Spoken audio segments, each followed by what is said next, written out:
Hello students, तो फिर से एक बार स्वागत करता हूँ आप लोगों का अपने चैनल मैथ्स अड्डा में।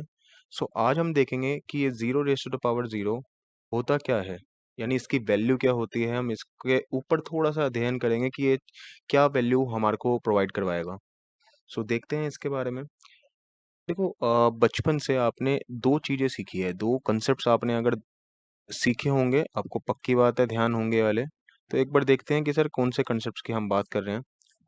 आपने, अगर मैं बोलूँ कि बेस में हमारा अगर ज़ीरो होता है, if base is zero, I hope सबको बेस पता होगा। मैं एक एग्जांपल फिर भी साइड में बता देता हूँ, क्या पता किसी बच्चे को ना पता हो। कि अगर मैंने बोला two raise to the power x, two raise to the power x, या हम normal day to day life में जब मैथ्स पढ़ रहे होते हैं तो हम जरूरी नहीं है कि रेस टू द पावर बोले। लेमन टर्म्स में हम ऐसे बोल देते हैं टू की पावर एक्स। ठीक है, तो ये जो चीज़ होती है, ठीक है, जिस चीज की पावर होती है तो इसको बोला जाता है बेस। इसको क्या बोला जाता है? बेस, है ना? तो बेस, आई होप सबको पता होना चाहिए था, नहीं पता तो आपको पता चल गया होगा। तो अब बात करते हैं, अगर ये चीज ही जीरो हो जाए, यानी बेस ही जीरो हो जाए, तो क्या वैल्यूज देते हैं, क्या निकल के आती है हमारे पास, थोड़ा सा उसके बारे में विचार करते हैं, देखते हैं यहाँ पे। तो अगर लेट से मैंने बोला कि बेस अगर जीरो है, बेस अगर जीरो जीरो है, यानी यहाँ पे अगर जीरो आ रहा है और पावर कुछ भी होती रह रही है, कुछ भी पावर आती जा रही है, लेट से मैंने बोला पावर वन है, तो zero raise to power one. Sir zero की पावर वन यानी कि जीरो एक बार मल्टीप्लाई होगा, यानी सिर्फ जीरो ही आंसर आएगा सर, क्योंकि पावर का मतलब क्या होता है सर? उतनी बार उस चीज का मल्टीप्लीकेशन, या उतनी बार उस चीज का आना। तो अगर मैं बोलूँ zero raise to power two, तो सर ये भी सर जीरो इंटू जीरो लिखने से क्या होगा सर? वैल्यू तो जीरो ही आ जाएगी, है ना? अगर मैं बात करूं zero raise to power three, ये भी क्या हो जाएगा? जीरो। ऐसे ऐसे कर करके अगर मैं बोलूं zero raise to power four, ये भी जीरो सर, क्योंकि जीरो को सर चार बार मल्टीप्लाई कर दो, पांच बार मल्टीप्लाई कर दो, 500 बार मल्टीप्लाई कर दो, सर आंसर तो जीरो ही आएगा। तो ऐसे ऐसे कर करके सर आंसर तो जीरो ही आते रहेंगे। या मैं अगर कुछ नेगेटिव पावर्स ले लूं, लेट से मैंने बोला जीरो की पावर माइनस वन, अब ये क्या आएगा? अब आपको पता है अगर पावर नेगेटिव में है उसको रेसिप्रोकल कर देंगे तो पावर पॉजिटिव होती है। जैसे मैं अगर एक एग्जांपल बोलूं, x raise to the power minus one लिखा है, तो मैं इसको ऐसे कह सकता हूँ ना कि सर वन अपॉन एक्स की पावर वन, यानी ये नेगेटिव पावर पॉजिटिव हो जाती है। प्लस वन लिखो ना लिखो, नॉर्मल सा वन लिखो, यानी वो पॉजिटिव वन ही होता है। या सिंपल से सर वन अपॉन एक्स हो जाएगा इसका आंसर, इस चीज का आंसर, वैल्यू मैं कहूँ ये हो जाएगी सर। इसको ऐसे रिप्रेजेंट किया जा सकता है। तो ऐसे ही अगर इस वाली चीज को, इस वाली बातों को, इस कंसेप्ट को यहाँ पे लगाएं तो सर क्या निकल के आएगा? वन अपॉन जीरो की पावर वन, है ना? या मैं सिंपल वन अपॉन जीरो कह सकता हूँ ना इस बात को, जीरो की वन पावर वन लिखो ना लिखो फर्क नहीं पड़ता। ठीक है, तो ये कह सकते हैं हम। तो बात आई अब, जो 11th के बच्चे होंगे, या मैं बोलूँ नाइन्थ में, 10th में, अगर ढंग से किसी ने पढ़ाई करी होगी तो उन्हें ये चीज पता होगी कि डिनोमिनेटर में जीरो, डिनोमिनेटर में अगर जीरो आ जाता है तो वो चीज क्या हो जाती है सर? उसकी वैल्यू क्या हो जाती है? डिफाइंड नहीं रहती। क्या नहीं रहती? डिफाइंड नहीं रहती। यानी कि सर हम बोलते हैं अनडिफाइंड है। क्या है? अनडिफाइंड, यानी कोई स्पेसिफिक वैल्यू नहीं बता सकते सर इसकी, डिफाइंड ही नहीं है। और अगर किसी को इसके बारे में गहराइयों में जानना है कि सर ये डिनोमिनेटर में जीरो आने से अनडिफाइंड क्यों कह देते हैं, अगर किसी को इसके बारे में भी गहराइयों से जानना है तो कमेंट सेक्शन में जरूर बताइएगा। इसके लिए भी अलग से कोई वीडियो बना दूंगा, ताकि आप लोग बेहतर तरीके से इस बात को भी समझ पाएं। लेकिन अभी आपको, जिन जिन बच्चों को पता होगा कि सर डिनोमिनेटर में जीरो आने से चीजें अनडिफाइंड हो जाती है, उसकी वैल्यू अनडिफाइंड या नॉट डिफाइंड होती है। ठीक है, तो ऐसे ही zero raise to power minus two, अगर यानी अभी हम बेस जीरो लेके चल रहे हैं, ठीक है, बेस जीरो लेके चल रहे हैं।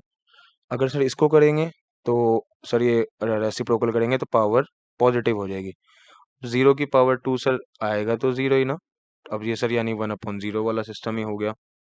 ठीक है, वन अपॉन जीरो वाला सिस्टम ही, यानी कि सर अनडिफाइंड वाला हिसाब किताब आ रहा है।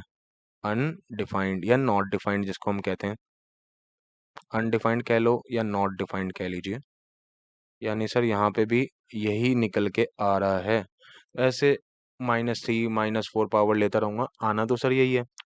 ठीक है, तो यहाँ से अभी तक एक कंक्लूजन मैं ये कह सकता हूँ कि सर बेस में अगर जीरो हो तो जीरो आ जाता है कभी आंसर, या अनडिफाइंड आ जाता है। ठीक है, अगर बेस में जीरो रहता है तो।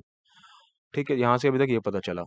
अब अगर मैं यहाँ से एक बात और बोलूँ कि हम ऐसा भी कुछ जानते हैं क्या कि अगर पावर में जीरो आता है तो हम बचपन से, या मैं बोलूँ पांचवी छठी सातवीं आठवीं इस क्लास से, इनके इन बीच में किसी ना किसी क्लास में हमें पता चल जाता है, ठीक है, या नाइन्थ टेंथ में तो हम बहुत बार भरपूर मात्रा में इन चीज़ों को लगाते हैं कि पावर में जीरो आ जाता है तो वन आंसर बोल देते हैं ना, anything raise to power zero is one, इस प्रकार याद रख लेते हैं हम, है ना। जैसे कि अगर बोलूँ two raise to power zero sir one, three raise to power zero one, four raise to power zero one, यानी कि सर पावर में जीरो आना क्या वैल्यू देता है सर, वन, ठीक है।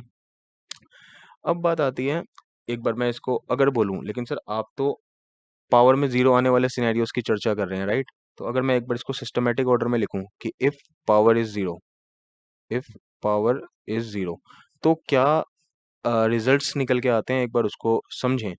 तो सर आप एक एग्जांपल बना लो, लेट्स से बेस अगर वन है, अब देखो मैंने पावर पावर को फिक्स कर दिया है, क्या फिक्स कर दिया है, पावर फिक्स कर दिया है यहाँ पे, पावर जीरो। और अगर बेस जीरो होता है तो हमने देखा कि सर क्या क्या निकल के आता है सर, या तो आंसर जीरो आता है या अनडिफाइंड आता है, राइट। तो अगर पावर जीरो होती है तो क्या रिजल्ट्स निकल के आते हैं, आउटकम्स क्या निकल के आते हैं, उसको हमें पता है वैसे तो, लेकिन एक बार लिख के देखते हैं। सर वन की power zero, sir anything raise to power zero is one.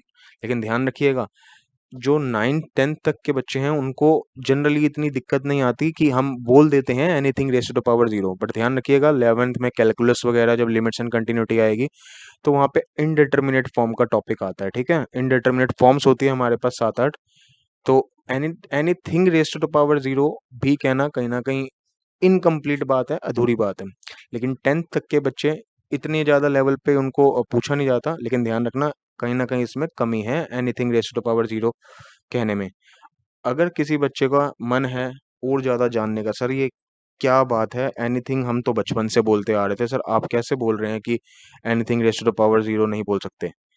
उसमें कुछ वैल्यूज होती हैं, ठीक है, कि जीरो की पावर जीरो नहीं कह सकते, ठीक है, जीरो की पावर जीरो कुछ और होता है, ठीक है, वो क्या होता है वो भी पता लग जाएगा आपको एंड तक आते आते, ठीक है। लेकिन ध्यान रखिएगा, तो यहाँ पे अभी तक जो हम बचपन से करते आ रहे हैं सर, हम बोल सकते हैं टेंथ तक के बच्चे, लेकिन 11th में कैलकुलस में आपको इनडिटर्मिनेट फॉर्म्स वगैरह में थोड़ी और गहराइयाँ पता चलेगी, ठीक है। लेकिन अभी मैं मान के चल रहा हूँ 10th तक के बच्चे ये वीडियोस देखेंगे, 11th वाले देखेंगे तो उनको पता चल रहा होगा कि हाँ उन लिमिट्स एंड डेरिवेटिव वाले चैप्टर में उनको पता चल जाता होगा, ठीक है। तो 11th के बच्चे अगर उनको ये भी जानना है कि सर यहाँ पे क्या, किस चीज की पावर जीरो आने पे वन आंसर नहीं मिलता, वो जानना चाहते हैं तो वो कमेंट सेक्शन पे बता सकते हैं। उसमें का एक एग्जांपल तो मैं अभी आपको दिखा दूंगा, ठीक है, एक एग्जांपल अभी दिखा दूंगा, पता चल जाएगा अभी आपको। लेकिन जो बातें हम जानते हैं उसको अगर मैं लिखूं कि सर वन की पावर जीरो सर वन हो जाएगा सर, टू की पावर जीरो सर वन हो जाएगा, थ्री की पावर जीरो सर वन हो जाएगा। यानी जिसको 10th तक के बच्चे ऐसे याद रखते हैं, sir anything raise to the power zero is one, तो वही बात मैंने भी लिखी है यहाँ पे, है ना, कि किसी भी चीज की पावर जीरो सर वन डालते जा रहे हैं, ठीक है, and so on, and so on. अब बात करते हैं कि सर यहाँ पे हमारे सामने दो चीजें निकल के आई है कि अगर बेस जीरो रहता है, बेस जीरो है तो सर रिजल्ट्स आते हैं या तो जीरो या तो अनडिफाइंड। अगर पावर जीरो है सर आंसर निकल के आता है वन। लेकिन सर हमारी कहानी जिस चीज पे चर्चा की थी वो तो sir zero raise to the power zero है, क्या है कि zero raise to the power zero क्या होता है। तो खुद सोचो, अगर मैं इस वाले कंसेप्ट पे चलूं, इस वाले कंसेप्ट पे कि अगर बेस जीरो होता है तो आंसर जीरो आता है या अनडिफाइंड आता है, अगर इस हिसाब से चलें तो मुझे कहना पड़ जाएगा सर जीरो, क्योंकि सर इधर बेस जीरो था ना, इधर बेस जीरो है, बेस जीरो है इधर, तो बात आई इस हिसाब से तो आंसर जीरो निकलना चाहिए। अब बात इधर से इस कंसेप्ट के हिसाब से चलें तो ये क्या कहता है कि पावर जीरो आने पे आंसर वन हो जाता है, तो सर यहाँ पे भी पावर जीरो है तो आंसर वन होना चाहिए इस कंसेप्ट के हिसाब से। तो ये वाला कंसेप्ट कहता है आंसर वन दे दो, ये वाला कंसेप्ट कहता है कि सर आंसर जीरो दे दो, या तो ठीक है आंसर जीरो दे दो बेसिकली, या अनडिफाइंड वगैरह का सिस्टम आ सकता है ना। तो बात आई, तो सर कि आंसर दें क्या फिर, अब जीरो आंसर आएगा या वन आंसर आएगा। तो यहाँ पे हुआ क्या, मैथ्स के दो कंसेप्ट्स के बीच में टकराव हो गया, क्या हो गया, टकराव हो गया कि अब सर जीरो का पलड़ा भारी है या वन का पलड़ा भारी है, ठीक है। वैसे जो बच्चे ज़्यादा इंजीनियरिंग लेवल के इंजीनियरिंग कर रहे होंगे या अभी 9th-10th में होंगे और आगे जाके इंजीनियरिंग करने का कुछ प्रोग्राम होगा उनका, बच्चों का मन कर रहा होगा, तो उनको पता चलेगा कि कहीं ना कहीं ये ज़्यादा यूजफुल बात है, ठीक है, कि आंसर 1 देना ज़्यादा यूजफुल होता है, ठीक है। वो उनको पता चल जाएगा जब वो उस लेवल पे पहुंचेंगे। लेकिन मैं अगर एकेडमिक्स लेवल की बात करूं प्यारे बच्चों, ठीक है, एकेडमिक्स लेवल की बात करूं, तो 0 रेज़ टू द पावर 0 और स्पेसिफिकली 11th क्लास तक की बात करूं तो 0 रेज़ टू द पावर 0 क्या होता है बच्चों? अनडिफाइंड होता है। क्या होता है? अनडिफाइंड। क्यों होता है सर? देखो, यहाँ पे ना दो कंसेप्ट क्लैश कर रहे थे कि एक तो सर बेस 0 होने पे आंसर 0 आ रहा था, सर पावर 0 होने पे आंसर 1 आ रहा था। सर लेकिन यहाँ पे तो बेस भी 0 है, पावर भी 0, तो आंसर 0 दें या 1 दें? तो ये मैथ्स के दो कंसेप्ट क्लैश कर गए। अब मैथमेटिशियंस ने सोचा यार कि ये आंसर 0 दें या 1 दें? तो उन्होंने कहा जब मैथ्स में टकराव हो रहा है दो कंसेप्ट्स का, तो उन्होंने कहा कोई स्पेसिफिक आंसर ही नहीं है इस चीज का, कोई स्पेसिफिक एग्जैक्ट आंसर नहीं है इस चीज का। तो उन्होंने इस एग्जैक्ट चीज ना होने को क्या बोला कि value of 0 raise to the power 0 is undefined. क्या बोल दिया? अनडिफाइंड, ठीक है। क्योंकि अगर सिर्फ 0 बोल देते तो इसका मतलब तो ये होता ना कि हाँ, यही एक प्रॉपर कंसेप्ट है जो इस पे फॉलो हो रहा है। लेकिन सर ऐसा नहीं है, हमने इधर भी ध्यान दिया तो सर ये भी तो कहीं ना कहीं भारी पड़ रहा है, पड़ रहा है, इसका भी पड़ रहा है, भारी पड़ रहा है। तो सर अब ऐसा तो कोई कंफर्म आंसर तो कोई नहीं दे सकता, तो कंफर्म आंसर नहीं मिल पाया तो उन्होंने कहा कि अनडिफाइंड बोल दो, क्योंकि कोई स्पेसिफिक आंसर नहीं है अपन के पास, ठीक है। तो ये 0 रेज़ टू द पावर 0 का आंसर, या मैं बोलूँ वैल्यू, क्या बोलते हैं सर? कोई स्पेसिफिक वैल्यू नहीं होती इसकी, तो हमने बोला अनडिफाइंड, या you can say not defined, ठीक है। तो ये दो कंसेप्ट्स का टकराव, इसका और इसका टकराव हुआ, या मैं बोलूँ clash of two concepts of mathematics.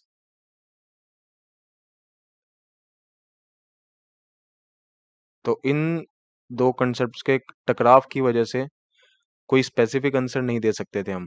तो 0 रेज़ टू द पावर 0 का कोई स्पेसिफिक आंसर नहीं दे सकते थे, तो मैथमेटिशियंस ने बोला कि इसको बोल दीजिए नॉट डिफाइंड। क्या बोल दीजिए? नॉट डिफाइंड, या simply you can say undefined, ठीक है।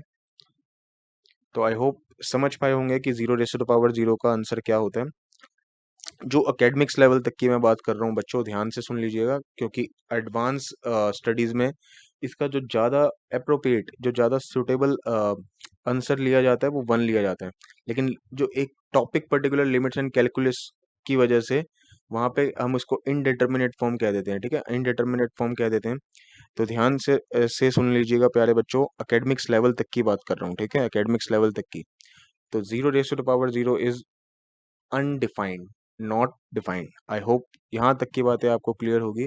और अगर किसी बच्चे को फिर भी कोई डाउट है कि सर मुझे ये बात नहीं पता चल पाई, तो कमेंट सेक्शन में बताइएगा। कोशिश करेंगे कि आपका अगली ही वीडियो में सारे के सारे जो भी आपके मन में क्वेश्चंस रेज हो रहे थे उनके आंसर मैं दे पाऊँ, ठीक है।